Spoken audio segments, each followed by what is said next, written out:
ऐसा प्रेम कहाँ। अगर कोई इंसान बेहोशी की हालत में किसी नदी या समुद्र में गिरता है तो उसके पानी के अंदर बचे रहने के कितनी देर तक चांसेस होते हैं? तुम कहीं रमेश के मर्डर केस के बारे में तो बात नहीं कर रहे? तुम अभी अपने कुछ लोगों को लेकर काली खो चले जाओ। वहाँ से दोपहर 2 बजे के करीब सेंट्रल जेल की एक गाड़ी रंगराज जी को लेकर डिस्ट्रिक्ट जेल के लिए निकलेगी, मगर वो डिस्ट्रिक्ट जेल पहुँचेगी नहीं। तुम मुझसे क्या चाहती हो? मैं चाहती हूँ कि तुम उन लोगों के केस हैंडल करो जिनके केस बाकी है। मैं लाख कोशिश करने के बाद भी पारिन को बर्दाश्त नहीं कर पा रहा हूँ। ये क्या कह रहे हो जोगिन? शहर में हमें और वकील मिल जाएंगे, इनफैक्ट इससे अच्छे मिल जाएंगे। नहीं जोगिन, मैंने फैसला कर लिया है, अब मैं इसे बदलने वाली नहीं हूँ।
अच्छा हुआ आप समय पर आ गए। मुझे तो लगा था कि... तुम्हें क्या लगा था कि मैं नहीं आऊंगा? मैं जानता हूं मुझसे कभी कभी गलतियां हो जाती हैं, मगर तुम ही बताओ, जिसकी तुम्हारी तरह सुंदर और सुशील पत्नी हो, वो भला कहीं और कैसे जा सकता है? आप भी ना झूठी तारीफ करते हैं। नहीं कमला, मैं झूठ नहीं बोल रहा। तुम सच में बहुत सुंदर हो और आज इस साड़ी में तुम्हारा रूप और भी निखर के आ रहा है। बस एक चीज की कमी है।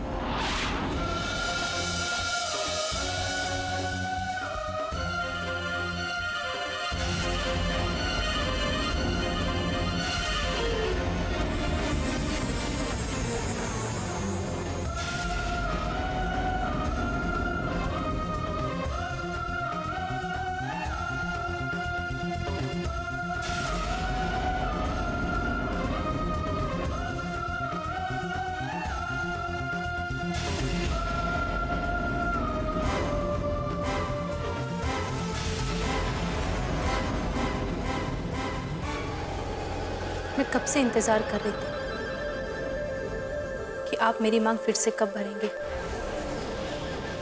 रमेश बाबू।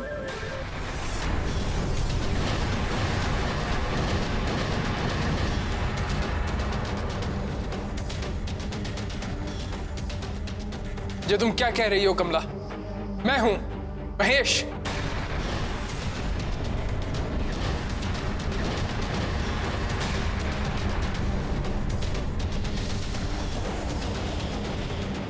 महेश बाबू, आप ये क्या करने जा रहे थे?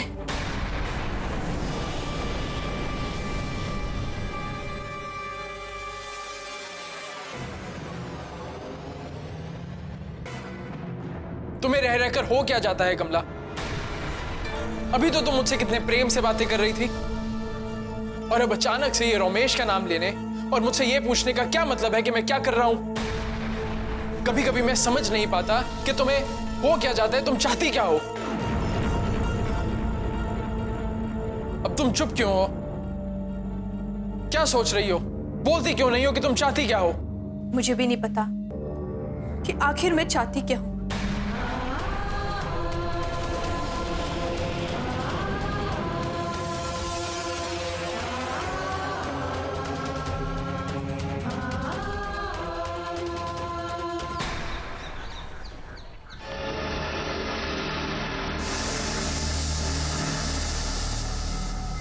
ये उमाकांत कहाँ रह गया?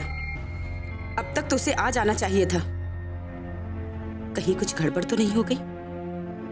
कहीं उन्हें... नहीं, हमारी बनाई योजना कभी विफल नहीं हो सकती। छोटी से छोटी चीज का ख्याल रखा है हमने, गलती का तो सवाल ही नहीं। मगर कहीं उमाकांत की किसी बेवकूफी की वजह से कोई गड़बड़ हो गई तो? नहीं, उमाकांत ने हमसे वादा किया है, बगैर काम पूरा किए वो अपनी शक्ल नहीं दिखाएगा। पर हमें ये नहीं भूलना चाहिए कि कमला को खोज निकालने का काम भी उससे नहीं हो पाया था।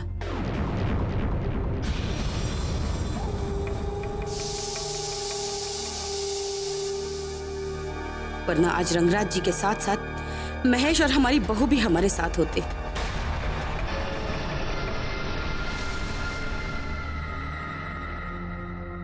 कहाँ थे तुम इतनी देर से? हाँ, वक्त देखा है तुमने? हम कब से तुम्हारा इंतजार कर रहे थे। हमें तो लगा कि हर बार की तरह इस बार भी तुम्हारी बेवकूफियों की वजह से कहीं कुछ गड़बड़ ना हो जाए। मगर हमें अपने प्लान पर पूरा भरोसा था। हम जानते थे कि कोई लाख कोशिश कर ले मगर हमारे चक्रव्यूह को भेद नहीं पाएगा। पर तुमने इतनी देर कहाँ लगा दी? हम समझ गए, हमें पता है। रंगराज जी सबसे पहले भीमा की दुकान पर गए होंगे ना? हम जानते हैं उन्हें भीमा की दुकान की मिष्टी दोही बहुत पसंद है। पर तुमने उन्हें बताया नहीं कि हमने उनकी पसंद की सारी चीजें पहले ही घर में ले आए हैं। ये भी कोई बात हुई? हम सालों से उनका इंतजार कर रहे हैं और उन्हें मिष्टी दही की पड़ी है। पर तुम कुछ बोल क्यों नहीं रहे हो? कहाँ है रंगराज जी? अब चुप क्यों हो? बताते क्यों नहीं? हम समझ गए, वो बाहर खड़े हैं ना? वो बाहर है ना? नहीं, न जाने हमारे प्लान की खबर पुलिस वालों को पहले से ही कैसे लग गई थी। गाड़ी में रंगराज जी नहीं थे। ये क्या बकवास है? क्या मतलब कि वो गाड़ी में नहीं थे? हमें पूरी खबर मिली थी कि उन्हें उसी गाड़ी से ले जाया जा रहा है। आप मेरी बातों का यकीन कीजिए, सब कुछ वैसा ही हो रहा था जैसे हमारा प्लान था, जैसा आपने सब कुछ बताया था। वहां पे एक गाड़ी आई भी, हमने उसका दरवाजा खोला तो देखा कि उसमें कुछ कैदी और कुछ पुलिस वाले बेहोश पड़े थे। क्या बोला तुमने? क्या कहा तुमने? यकीन कीजिए, रंगराज जी गाड़ी में दूर दूर तक नहीं थे। ऐसा कैसे हो सकता है? क्या कहा तुमने? जब तुम लोग गाड़ी तक पहुंचे तो सारे कैदी और हवलदार बेहोश पड़े थे। ऐसा कैसे हो सकता है? हाँ देवी जी, यही सच है। हमने जब दरवाजा खोला तो रंगराज जी गाड़ी में नहीं थे। इसका मतलब तो ये हुआ कि कोई और भी था जिसे रंगराज जी से अपना पैर निकालना था, या फिर हमसे।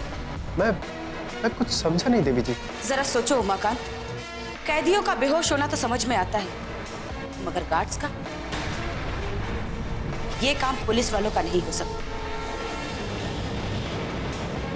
ये काम जरूर उस फोन वाले का है जिसने कई बार हम पर गुर्राने की हिमाकत की है। और आज उसकी इतनी हिम्मत बढ़ गई कि उसने हम पर पंजा मार दिया।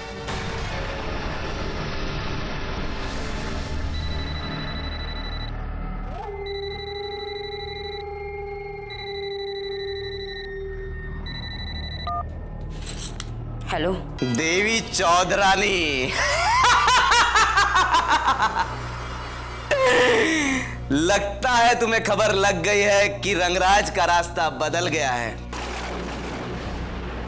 तभी तो इतनी दबी हुई आवाज में बोल रही हो। इसका मतलब यह कि तुम्हारा चमचा उमाकांत मनहूस खबर के साथ अपनी मनहूस शक्ल लेके पहुंच गया है। कौन हो तुम? मैं वही हूं जिसके कब्जे से इस वक्त रंगराज छूटने के लिए छटपटा रहा है, तड़प रहा है बेचारा अपनी देवी के पास पहुंचने के लिए। देखो तुम जो भी हो, तुम्हें अंदाजा नहीं है कि तुम आग से खेल रहे हो। हम तुम्हें एक मौका देते हैं, तुम उन्हें छोड़ दो।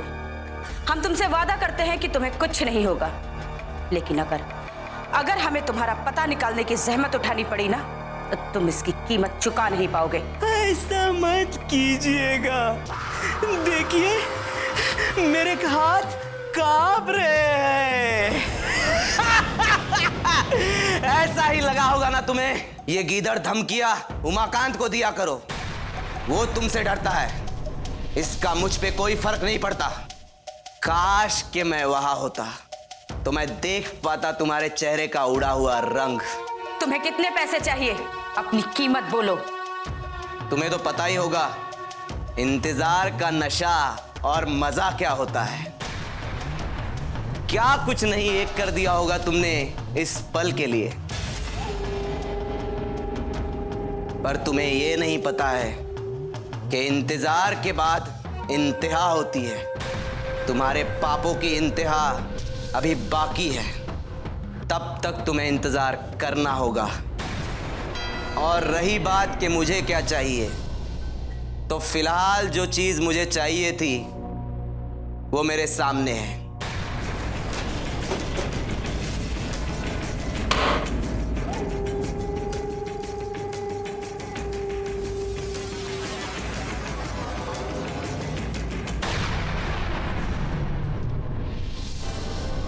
आप सोच रहे होंगे कि मैंने आपको यहां क्यों कैद करके रखा।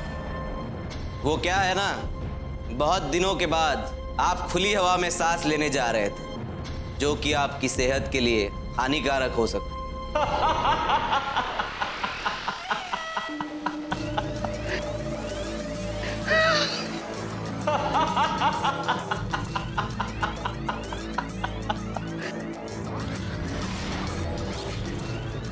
लगता है जुर्म की दुनिया के नए खिलाड़ी हो, तभी अपनी घबराहट का सबूत मेरी आंखों में तलाश कर रहे हो। मैं अच्छे से समझता हूं कि तुम्हारी इस हंसी के पीछे कितनी तकलीफ छुपी हुई है, पर क्या करें, हार के ठीक पास पहुंच के जीतने की आदत पड़ चुकी है मुझे। शतरंज की बिसात बिछाने वाले की ही जीत हो, ये कौन तय करेगा, मैं या तुम? ये बिसात मैंने बिछाई है और जीतूंगा भी मैं ही।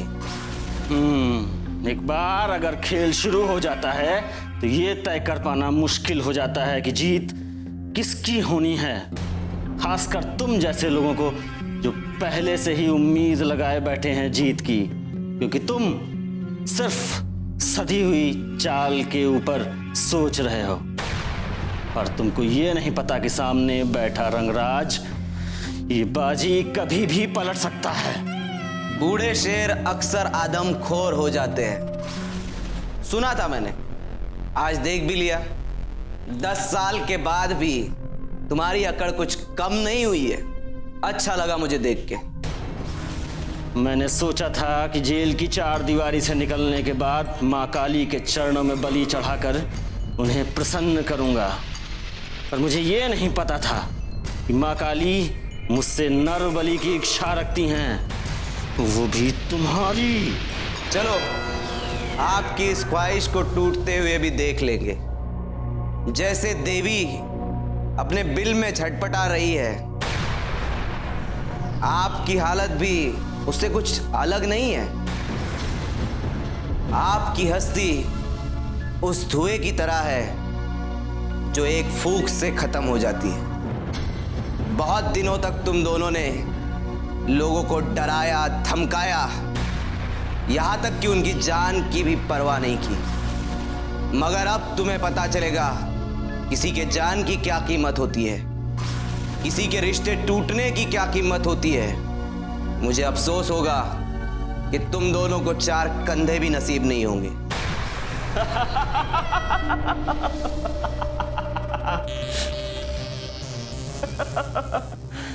कंधों का ख्याल वो पालते हैं जिन्हें जिंदगी जीने से डर लगता है। मौत के सौदागर हैं, मौत हमसे नजरें मिलाने से कतराती है। पाप की लंका जलाने के लिए तो एक चिंगारी भी काफी होती है, और मैं तो खुद एक ज्वालामुखी हूं जो तुम्हारे और देवी के स्वाभिमान को जलाने का इरादा रखता है। और जब ज्वालामुखी फटता है तो सब तबाह हो जाता है। बेहतर होगा अपने शरीर को थकाने के बजाय अपने दिमाग का इस्तेमाल करो और चुपचाप पड़े रहो, क्योंकि यहां से बाहर निकलना तुम्हारे हाथ में नहीं है, तो बस मेरे हाथ में है। देवी की अकल को तो ताला लग चुका होगा। कल का सूरज तुम दोनों की जिंदगी का काला सूरज होगा। तो बेहतर यही होगा कि अपनी काली मां की आराधना में पूरी रात गुजार दो। एक तरफ तुम मुझे कहते हो कि मैं पुरानी बातों को भूल जाऊं, और दूसरी तरफ तुम उन्हीं बातों से दुखी होकर बैठे हुए हो। चलो आज हम एक दूसरे से प्रॉमिस करते हैं कि हम बीती बातों पर आंसू नहीं बहाएंगे।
ऐसा प्रेम कहाँ।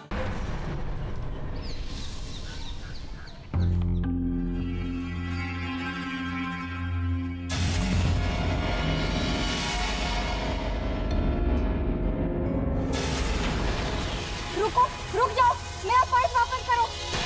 रुको।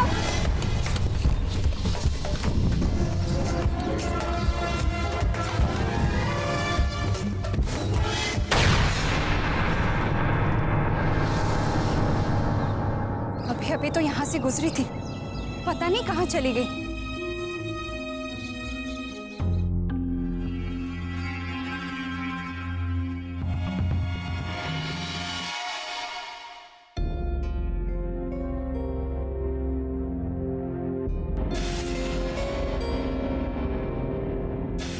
देखो बेटा, तुम जो कोई भी हो, मुझे मेरा पर्स दे दो।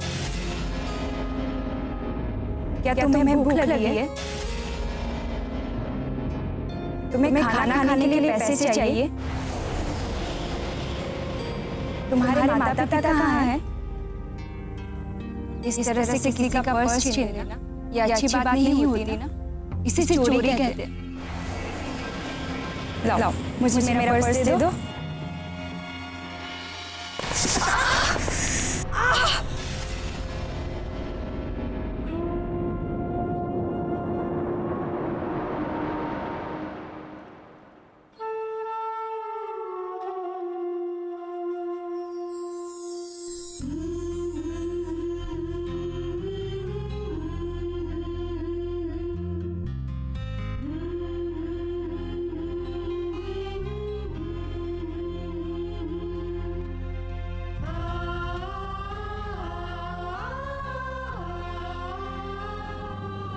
आखिर ऐसी क्या मजबूरी रही होगी उसकी कि उस बच्ची को ऐसी हरकत करनी पड़ गई।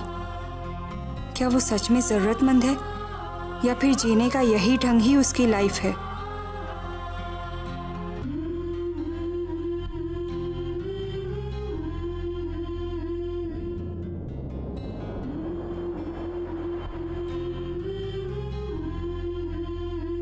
बॉडी, अरे जोगिन, बॉडी कुछ पढ़ रही हो? मैं तुमसे 2 मिनट बात कर सकता हूँ? ये क्या फॉर्मेलिटी है? बोलो ना। और तुम्हें कब से सोचकर बोलने की जरूरत पड़ गई? आओ बैठो। ऐसी बात नहीं है बॉडी। एक्चुअली मैं बहुत शर्मिंदा हूँ। ये क्या बोल रहे हो? शर्मिंदा? ऐसा क्या कर दिया तुमने? वो मैंने तुमसे सुबह ऊंची आवाज में बात की, उसके लिए आई एम सॉरी। बारिन को काम पे रखने के तुम्हारे इस फैसले को मुझे समझना चाहिए था। अरे पागल, अब अपनी बॉडी से बात कहते वक्त तुम्हें सोचना पड़ेगा। बोलो, क्या बात है? बॉडी, जब भी मैं बारिन को देखता हूँ ना, मुझे उसमें रमेश दिखाई देता है। और मुझे लगता है कि बाबा की जो हालत है उसके जिम्मेदार वही हैं। इसकी वजह एक और भी है, जो रमेश आजकल मुंह छुपा के कहीं ना कहीं छुपा हुआ है। काश वो मुझे कहीं मिल जाता तो मैं उससे जरूर पूछता कि उसकी हम लोगों से क्या दुश्मनी है। जोगिन, एक तरफ तुम मुझे कहते हो कि मैं पुरानी बातों को भूल जाऊं, और दूसरी तरफ तुम उन्हीं बातों से दुखी होकर बैठे हुए हो। चलो, आज हम एक दूसरे से प्रॉमिस करते हैं कि हम बीती बातों पर आंसू नहीं बहाएंगे, ठीक है? प्रॉमिस? Promise body.